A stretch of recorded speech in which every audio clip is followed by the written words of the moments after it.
Berita sensasi bola sepak ini dibawa khas oleh 12 Production. Ditemani hos anda, Acul. Assalamualaikum dan salam sejahtera 12 Gang. Semoga anda semua berada dalam keadaan ceria dan sihat sentiasa. Rangkuman berita satu minggu dalam dunia bola sepak. Kita mulakan berita pertama kita dengan perkembangan AFF Hyundai Cup.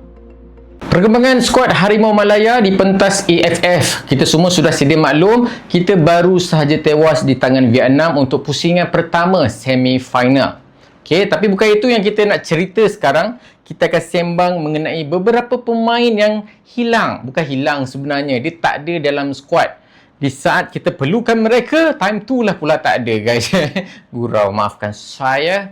Okey, antara pemain-pemain yang hilang mungkin Endrick, mungkin Jimmy Raymond, dan sekarang ni dikhabarkan pula Rodney Kelvin. Semua ni disebabkan injured. Tapi ada satu pemain ini, dia memang bukan injured, tapi tiba-tiba terus keluar daripada pasukan. Siapakah beliau? Sudah tentu Wan Kuzain. Persoalan yang pertama, mengapakah Wan Kuzain meninggalkan kem Harimau Malaya sebelum aksi menentang Vietnam untuk semifinal ni? Persoalan itu akhirnya terjawab selepas Wan Kuzain dikabarkan kembali ke Amerika Syarikat dan meninggalkan kem skuad kebangsaan menurut pengendali interim Harimau Malaya, Coach Tan Cheng Ho. Wan Kuzain terpaksa meninggalkan pasukan kerana mempunyai komitmen bersama kelabnya di sana, Sporting Jacks.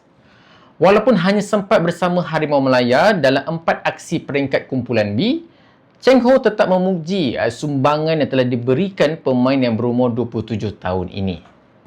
Menurut Cheng Ho, Kuzain memberikan impak yang sangat baik kepada pasukan. Malahan berjaya menyesuaikan diri dengan pasukan dan diterima baik oleh rakan-rakan sepasukan yang lain. Ini merupakan peluang pertama Kuzain bersama Harimau Malaya dan dia telah berjaya menunjukkan kemampuan terbaik beliau sepanjang kejohanan. Secara keseluruhannya, Wan Kuzain merekodkan 4 penampilan, 1 gol dan 1 assist. Itu dia tuan-tuan Okey, disebabkan Wan Kuzain ni tak ada tiba-tiba, mungkin ada rumours dia ada bergaduh kot kan. Mungkin dia gerak Amerika Syarikat tu sebab bergaduh dan sebagainya. Tidak tuan-tuan Dia gerak disebabkan komitmen beliau bersama pasukannya di sana. Kelab dia, Sporting Jacks tu. Okey, tak ada isu apa-apa pun. Dia tinggalkan dengan cara yang baik pun sebenarnya.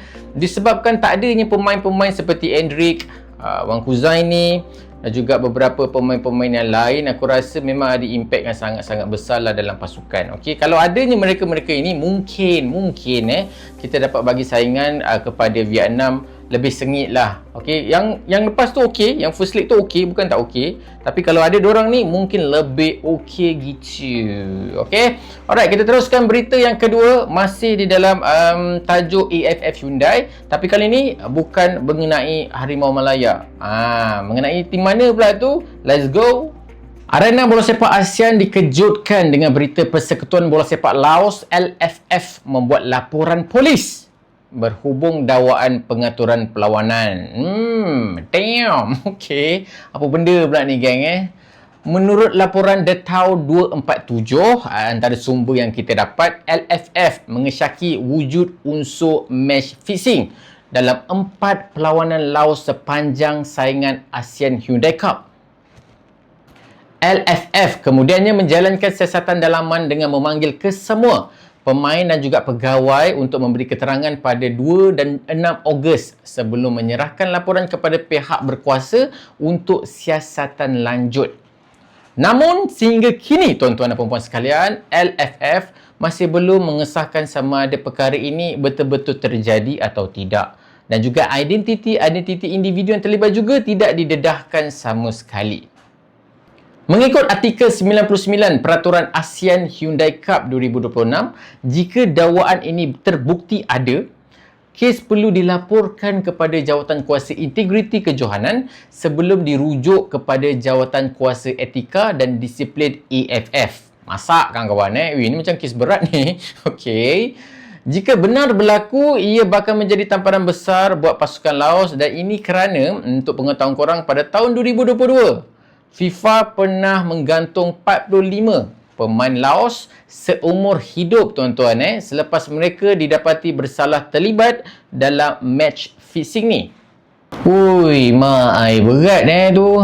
Saya sebagai peminat bola sepak di Malaysia, kalau bab-bab etika dan disiplin ni, peraturan lah kita agak fobia dan trauma sikit.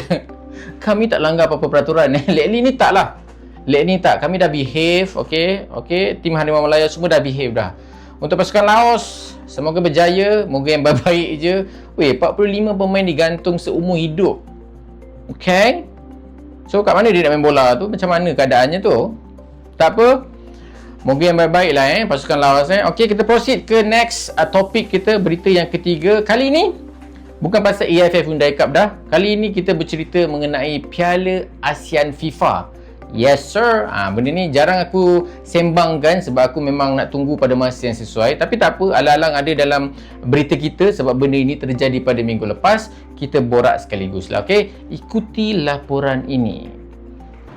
Pasukan Bangladesh sah mengambil alih tempat pasukan India di dalam saingan FIFA ASEAN Cup.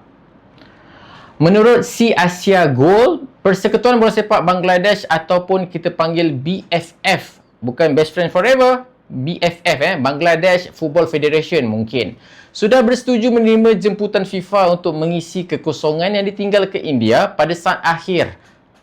Pada 14 Ogos yang lalu, satu mesyuarat khas jawatankuasa skuad kebangsaan BFF telah diadakan dan semua ahli jawatankuasa sebulat suara menerima jemputan tersebut.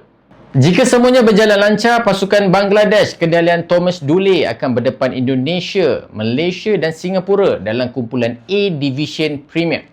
Maklumat yang saya dapat berkenaan dengan pasukan India yang menarik diri kerana mahu memberi fokus kepada aksi persahabatan menentang Brazil pada 3 Oktober. Selain itu, merancang 2 lagi aksi perlawanan persahabatan berkualiti.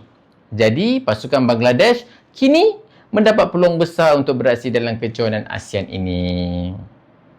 FIFA ASEAN Cup ke ataupun ASEAN FIFA Cup? Cup ASEAN FIFA. Mana-mana lah guys, antara itulah tapi korang faham lah kejohanan yang mana satu. Okey, kejohanan yang bakal berlangsung pada bulan September, kita pun akan join, Harimau Malaya pun akan join sudah semestinya. Cuma terserah pada keputusan negara masing-masing lah sebab bulan Julai yang lepas China tarik diri. Sekarang ni bulan Ogos India pula tarik diri. Kita harap tak ada lagi lah pasukan yang tarik diri sebab ni dah hujung-hujung tuan-tuan. Okey, mungkin disebabkan kejohanan ini first time nak buat, so mungkin tak dapat sambutan lagi. Tapi tak apa, kita tak payah fokus lah yang lain tu, kita fokus pada Harimau Malaya Cerita mengenai skuad Harimau Malaya di pentas FIFA ASEAN Cup. Sudah semestinya disebabkan ada dalam kalender FIFA, takkanlah pemain yang biasa-biasa guys. Mesti yang solid Dan dikabarkan ada pemain-pemain kacukan, pemain-pemain berdarah Malaysia tetapi beraksi di luar negara akan turut dipanggil. Apa kisahnya tu? Jom kita tengok sama-sama. Hasrat pemain bek tengah Shelbourne FC, Sam Bone, untuk menyarung jersey Harimau Malaya semakin bersemarak. Hoi. Kita minat. Yang ni kita minat Berita-berita macam ni kita suka. Okey. Pemain berusia 28 tahun kelahiran Kuching. Dengar betul-betul. Kelahiran Kuching, Sarawak. Okey.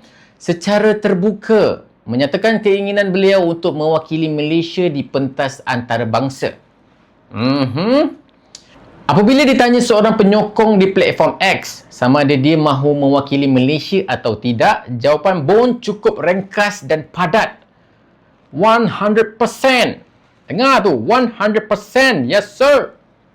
Jawapan daripada Sembun itu telah menarik perhatian semua peminat bola sepak tempatan, khususnya peminat-peminat Harimau Malaya. Of course tuan-tuan.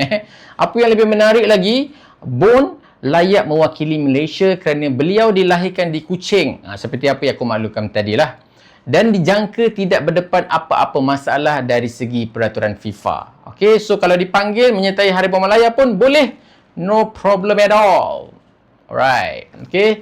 Jika Sembun ini bermain untuk Harimau Malaya menjadi satu realiti, contohnya lah pastinya ianya akan memberi impak dari segi pilihan di posisi bek tengah buat Tan Chee Ho ataupun mungkin coach yang akan mengendalikan Harimau Malaya selepas ini. Okey. Untuk rekod, Bone merupakan bekas graduan Akademi Charlton Atlantic dan juga anak kepada bekas pemain import Sarawak, Billy Bone, yang pernah beraksi di Sarawak selama 2 musim sebelum bermain di Singapura pada tahun 1999 hingga 2004. Berita yang sangat-sangat baik untuk pasukan Harimau Malaya dan juga kita, peminat-peminat Harimau Malaya sudah semestinya tuan-tuan. Benda-benda macam ni kita minat. Pemain-pemain luar yang dipanggil untuk join kita. Walaupun kita ni ada trauma sikit dengan kes apa yang terjadi pada kita yang dulu tu, yang 7 tu, tapi berita-berita macam ni dia bagi kita kegembiraan sedikit. Okey, untuk penonton korang, banyak je lagi pemain-pemain yang dikabarkan, apa yang aku tengok dekat media sosial, pemain-pemain yang boleh kita risik untuk join Harimau Malaya. Tapi aku tak dapat nak cover semua. InsyaAllah sebelum FIFA Asian Cup, kalau betul diorang join, baru aku cover lah. Sebab kalau kita cover awal-awal diorang tak join, buat malu tuan-tuan buat malu. So kita relax dulu. Alright, selain daripada Sembon ini, 2 bintang yang aku rasa memang dah confirm boleh join kita, dan aku harap 2 pemain ini main bulan September nanti, Hidalgo dan juga Bergson. 2 bintang JDT yang aku rasa kalau diorang main memang ada impact yang sangat besar untuk squad lah. Okay, alright, itu sahaja. Kita proceed ke berita terakhir kita. Let's go. Berita terakhir kita untuk minggu ini adalah berkaitan dengan slot AFC Champions League Elite ataupun kita panggil LCLE 2028 dan juga 2029. Okey, apakah kisahnya tu? Yes, tuan-tuan, Malaysia kini berada dalam posisi terbaik untuk mendapatkan 2 slot ke dalam AFC Champions League Elite. Berita yang agak besar. So yang ni kita boleh panggil highlight of the week. Berdasarkan kemas kini AFC MA ranking pada 14 Ogos, Malaysia melonjak ke tangga ke-10 Asia selepas memintas China. Malaysia kini mengumpul 40,809 mata, hasil tambahan 12.083 mata yang dikutip Kelab Malaysia dalam saingan Asia musim lalu. Kedudukan ini sangat penting tuan-tuan sebab negara di tangga ke-10 berpeluang untuk mendapat slot 1+1, 2 lah untuk LCLE. Maksudnya apa? Maksudnya jika ranking ini berjaya dikekalkan tuan-tuan, juara Liga Super akan layak secara automatik ke LCLE pada tahun 2028 ataupun 2029. Manakala satu lagi klub yang akan beraksi di peringkat kelayakan. So dia boleh jadi 2. Malaysia juga boleh mendapat satu lagi slot untuk SCL 2, namun semua ini masih belum selamat tuan-tuan. JDT dan juga Kuching City perlu mengutip mata sebanyak mungkin dalam SCLE dan juga SCL2 musim ini supaya Malaysia tidak dipintas semula oleh China. Buat masa ini, Malaysia juga dikekalkan sebagai liga kedua terbaik Asia Tenggara di belakang Thailand. Jadi saingan JDT dan juga Kuching City musim ini bukan sekadar tentang prestasi kelab di liga semata-mata, tetapi juga boleh menentukan masa depan slot Malaysia di pentas Asia. Wow, okey. Bayangkan kita dah ada 2 slot dekat pentas ACLE, ASEAN Champions League Elite. Wish, bukan biasa-biasa guys, bukan biasa-biasa. Itu peluang keemasan tu. Okey, kita kena berterima kasih juga dekat pasukan-pasukan yang banyak memberi point. MA ranking tu sudah semestinya korang tahulah siapa kan, JDT, yes, of course. Tapi pada masa yang sama kita kena push juga tim-tim yang terlibat ni. Sekarang ni JDT dan juga Kuching City, come on guys, kita perlu dapatkan peluang ni. Okay, kita kena kekalkan kedudukan sekarang supaya China tak dapat pintas kita. Okay, by the end of the day, kalau peringkat-peringkat macam ni kita tak boleh berpecah. Kita sebagai peminat-peminat bola sepak tempatan, tak kisah kelab mana pun, kita kena sokong 2 ni. Okey, untuk peringkat ni lah. Kalau peringkat liga tu ikut korang lah, kau nak sokong siapa kan. Okey, peringkat ni. Peringkat ni, saya cerita pasal peringkat ni. Okey, alright guys, dengan berita yang terakhir tadi tu, yang aku rasa boleh, itulah highlight kita untuk minggu lepas. Itulah penutupnya untuk berita pada minggu ini. Alright, okey, itu saja daripada saya. Terima kasih tuan-tuan kerana sokongan anda. Kepada anda yang masih belum subscribe, jangan lupa subscribe kalau korang tak nak terlepas untuk episod seterusnya. Yang mana yang sudah subscribe, jangan lupa tekan button klik like. Like dulu. Dah like, terima kasih. You are the best. Okay, jumpa lagi insya-Allah. Assalamualaikum. Ciao.